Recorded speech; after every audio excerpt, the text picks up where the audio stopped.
dünya, bu evren bizim çevremiz. Allah yaratmış olduğu bu çevreyi, yani ağaçları, dünyanın kainatının içerisinde olan insanlar, hayvanlar, her şeyi ne yapmıştır? İnsanlara emanet etmiştir. Yaratılanı sev, yaratandan dolayı. Biz yaratılan her şeyi seviyoruz. Niye? Çünkü onu yaratan Allah var. Çevremizi temiz tutacağız. Temiz bir çevrede yaşayacağız. Çöp değil. Bütün akıllar çöp değil mi? Burada da var. Bu camları bir yere koyuyorlar. Kağıtları bir yere. Projesi. Sıfır atık projesi. Şimdi bunun sıfır israf ne demek? Sıfır israf. Mesela arta kalan yemekleri biz ne yapabiliriz? Yemeklerimizi çöpe değil de biz onları kedilere verebiliriz. Bizim yediklerimizin arta kalanlarını ne yapıyoruz? Başka canlara vermek suretiyle değerlendirmiş oluyoruz. Şimdi son cümleleri biliyoruz. Son şeyleri biliyoruz.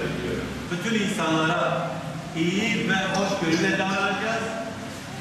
İnsanların mahremiyet sınırlarına, özel alanlarına girmeyeceğiz. 571'de bir güneş doğdu. Adı Muhammed'in ilk sözü ümmet. Babasıydı Abdullah, annesiydi Amine. Süt annesi Halime, doğdu cennet evine. Bastı 6 yaşına, kaldı bir tek başına. İnci gibi annesi, üzüntüler boşuna. Bu yaz Kur'an kurslarımız başladığı günden beri çocuklarımıza başta Kur'an-ı Kerim olmak üzere itikat, ibadet, siyer ve ahlak konularında hocalarımız dersler veriyor ve çocuklarımızı bu konuda eğitiyor. Bizler de mahremiyet bilinci ve çevre ahlakı ile ilgili şu anda yaz Kur'an kurslarımızda bulunan öğrencilerimize seminerler veriyoruz. Bu seminerler vesilesiyle çocuklarımız mahremiyet bilincine sahip olmalarını sağlıyor.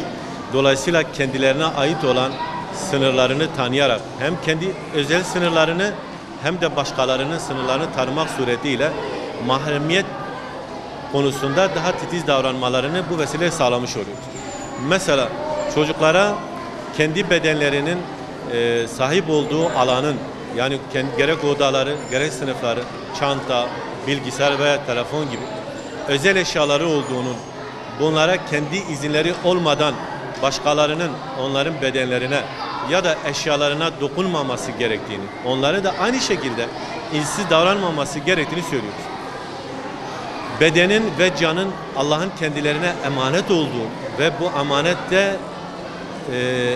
amanete riayet etmek zorunda oldukları. Aynı şekilde sadece beden ve can değil, çevrenin de, yani içerisinde bulunduğumuz kainatın, evrenin de insanlara emanet edildiğini, bunu azami bir şekilde korumamız, bunu sağlayabilmemiz gerekiyor. Çevre temizliğinden tutun trafik kurallarına kadar, sağlığa kadar, başkalarının haklarına girmemeyi, insan haklarından tutun, beraber yaşadığımız hayvanlara kadar, tabiatı dahi korumaları noktasında neler yapması gerektiği konusunda bu seminerlerimizde bunları eğitiyoruz.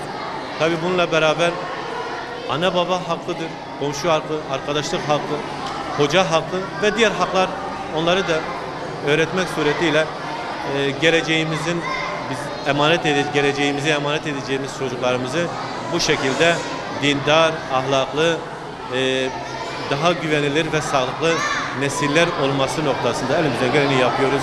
Çocuklar yaz Kur'an kurslarımızda 2 aylık eğitimlerde bazen ömründe bir sefer Kur'an kursuna geliyor. 2 defa gelenler de var ya da daha fazla.